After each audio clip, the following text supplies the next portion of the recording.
Sesungguhnya, diri yang menjadi diri dalam keakuan setiap pribadi berada dalam kejujuran rasa percaya bahwa dia berasal dari Allah Zat yang Maha Sempurna, dengan segala sifat, asma dan afal yang berpangkat Tuhan, suatu hubungan yang paling hakiki antara diri pribadi dengan Tuhannya.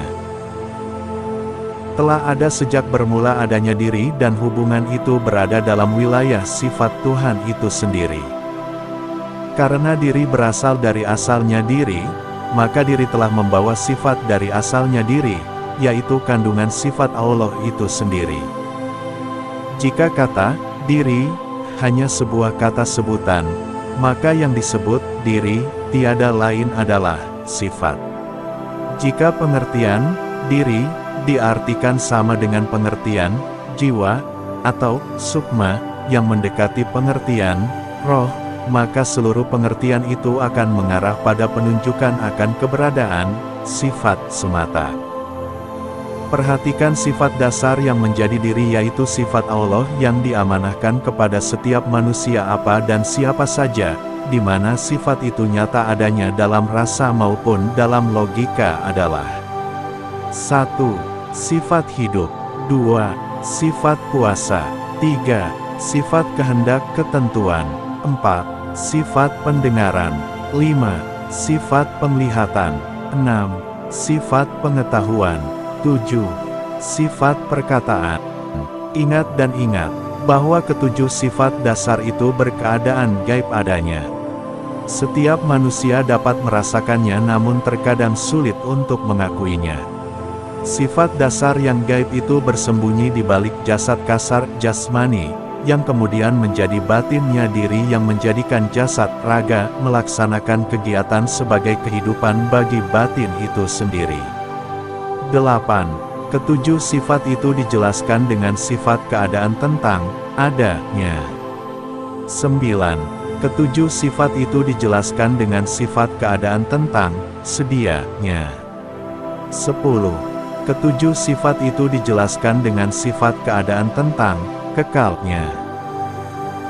Maka genap dan sempurnalah manusia secara sifat dasar, yang dengan itu manusia dipercaya oleh Allah untuk menjadi khalifah di muka bumi sebagai mewakili diri Allah sendiri sebagai pencipta yang memiliki sifat maha, yaitu 1. Sifat maha hidup. 2. Sifat maha kuasa. 3. Sifat maha berkehendak menentukan. 4. Sifat maha pendengaran mendengar. 5. Sifat maha penglihatan melihat. 6. Sifat maha pengetahuan mengetahui. 7. Sifat maha perkataan berkata. 8. Ketujuh sifat itu dijelaskan dengan sifat keadaan tentang adanya. 9.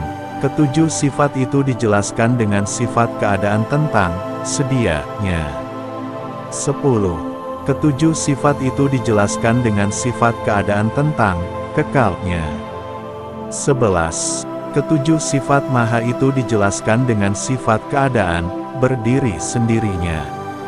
12.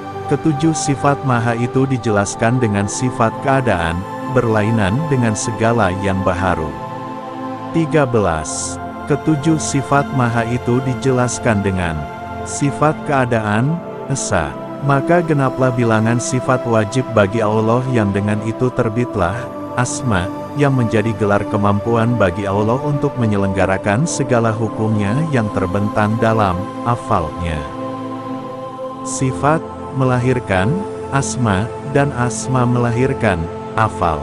Lalu dari manakah terbitnya sifat asma dan afal? Tiada disangkal bahwa Zat yang menjadi diri Allah itulah sebagai asal terbitnya sifat asma dan afal. Zat, sifat, asma, afal. Di dalam zat ada sifat, di dalam sifat ada asma, gelar kemampuan, dan di dalam asma ada afal, perbuatan sunatullah. Jika sifat bisa dikenal lewat rasa yang terlogika, apakah zat juga dapat dirasa dan memiliki logika? Jangan mencari Tuhan melainkan dalam persaksian, sebagaimana telah terkonsep dalam dua kalimah yang syah, bahwa manusia dengan Tuhannya terhubung dalam nilai saksi. Maka demikian juga keadaan bagi zat, di mana sering kita mendengar pernyataan tentang zat Tuhan janganlah dicari. Oleh karena itu, jabaran ini tidaklah mengarah kepada pencarian zat, melainkan dalam persaksian semata.